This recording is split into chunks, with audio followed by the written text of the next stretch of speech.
we're going to do a project that I have been struggling with. I mean, struggling, okay?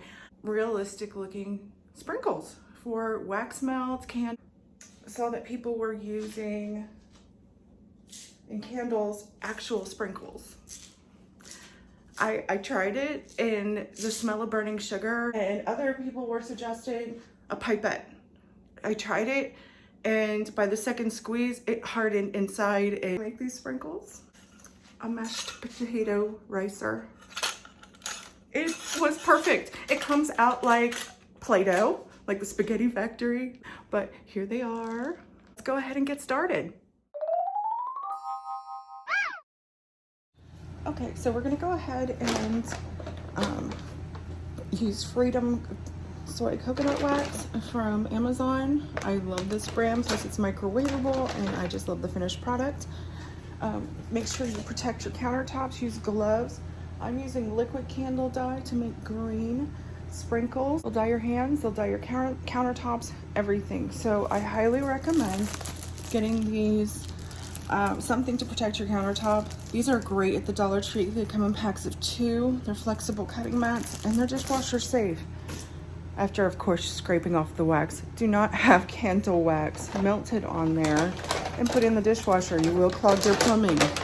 So we're gonna go ahead and put this in the microwave for 30-second bursts. Stir in between so we don't burn anything until it's fully lit. Okay, we're not gonna even worry about the temperature because we have a liquefied batch here. I'm using a bamboo stick to stir, and we're gonna go ahead and stir the color in. The color I'm using is green from Hobby Lobby candle dye. And up just a little bit by using a tiny bit of mica. Green mica powder by Crafter's Choice. I like that green, really nice. You test your color out when you're done stirring, right? And see how it's gonna look. Just take a little end of the bamboo stick and dab it on your mat.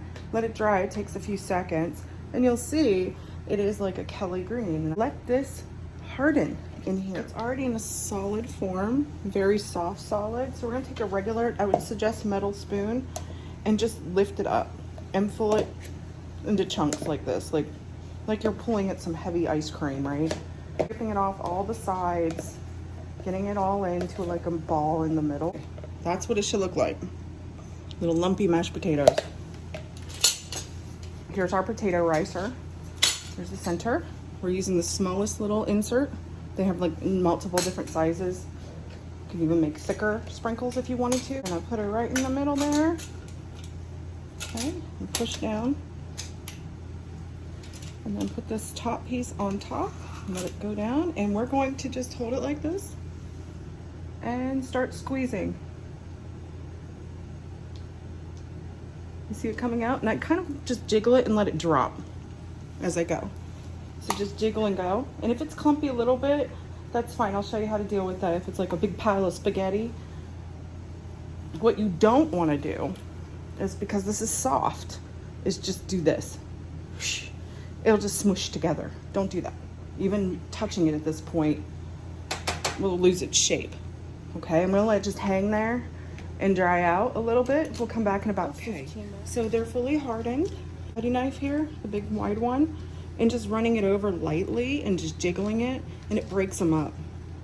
If you have to, you can chop it, but if you get to the point where they're mushing up or looking pretty choppy, or maybe even like colored meat, hamburger meat, I put it right back in the melting cup and I re-microwave it and do it again. Here's our sprinkles.